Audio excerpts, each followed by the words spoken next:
Washington, CNN. Several protesters and the American Civil Liberties Union filed a lawsuit Thursday challenging the federal use of force to disperse a peaceful protest in Washington, D.C., ahead of President Donald Trump's photo op at a local church.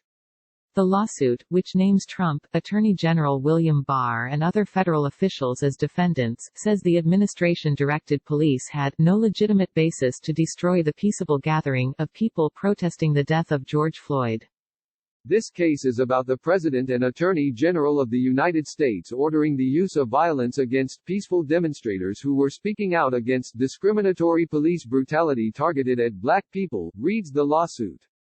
Trump's walk across Lafayette Square on Monday evening to St. John's Episcopal Church that took place after authorities forcibly pushed out peaceful protesters has drawn criticism from lawmakers and public figures, including former Defense Secretary James Mattis. During the police effort to clear the crowd Monday, there were reports and eyewitness accounts that canisters were shot in the crowd, putting off thick smoke that contained an irritant that made people choke and cough. Barr defended those actions Thursday, saying at a news conference that difficulties with relocating authorities had forced the clash. Barr maintained that his decision to disperse the crowd followed signs that the crowd was becoming increasingly unruly, and had nothing to do with the photo op at the church. There was no correlation between our tactical plan of moving the perimeter out by 1 block and the president's going over to the church, Barr said. The episode, showing federal forces move in on peaceful protesters, sparked a national outcry, including within the district where Washington, D.C., Mayor Muriel Bowser denounced what she described as an attack against protesters. Bowser's Attorney General, Karl Racine, has now launched an investigation into the matter. On Tuesday, Trump took a victory lap on Twitter after declaring, "no problems," in D.C. or Minneapolis Monday night, using terms like overwhelming force and domination. Plaintiffs in Thursday's lawsuit seized on those words. For defendants to describe their actions as domination, is telling. To dominate is to establish supremacy by subjugation of others. It is precisely such domination, in the form of centuries of white supremacy and subjugation of black lives, that was the core focus of the peaceful demonstration in Lafayette Square. The lawsuit, filed in the U.S. District Court for the District of Columbia, reads. Plaintiffs include residents of Washington, D.C., and Maryland who attended the demonstration. The lawsuit also seeks damages for sustained injuries. Thursday's lawsuit was filed by the ACLU of D.C., Washington Lawyers Committee for Civil Rights and Urban Affairs, Lawyers Committee for Civil Rights Under Law, and the law firm of Arnold and Porter on behalf of Black Lives Matter D.C. and individual protesters who were in Lafayette Park on Monday evening.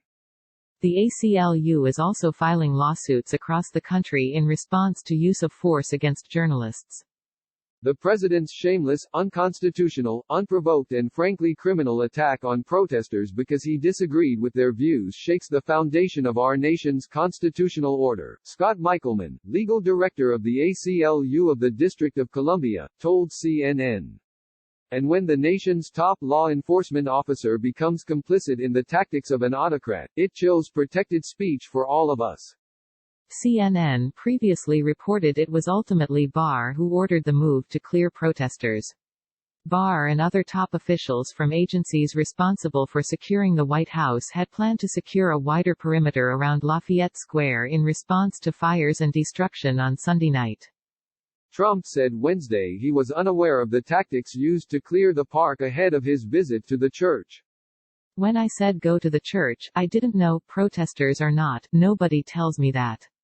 They say, yes sir, we'll go to the church, he said. Trump claimed law enforcement in the area didn't use tear gas, which is untrue, according to the definition of tear gas used by the Centers for Disease Control and Prevention. House Democrats have also sought answers from the administration about the events that transpired Monday. 4 Democratic chairmen wrote to Barr, Defense Secretary Mark Esper, Interior Secretary David Bernhardt and Acting Homeland Security Secretary Chad Wolf this week seeking information and a briefing about who gave the order to clear the park, which federal agencies were involved and what measures and authorizations were used. "We want to be clear, the use of federal personnel to prevent American citizens from exercising their constitutional right to peaceably assemble represents a direct threat to our democracy," the lawmakers said. Racine, D.C.'s Attorney General, is also trying to get answers from state governments and the Justice Department about whether the deployment of National Guard troops to the city this week was appropriate. In letters sent Thursday night to more than a dozen states that either sent or may have been asked to send troops, Racine asked state leaders to tell the city by Saturday who asked for the troops to go to Washington, what legal authority they had to do so and whom the troops reported to once they arrived. The state's answers will help Racine's office fully evaluate whether the federal government's conduct was proper, the letters read. Racine also sent questions to Barr, Esper and the White House, writing in a letter that the district government has received very little information about the legal basis for these entities' presence.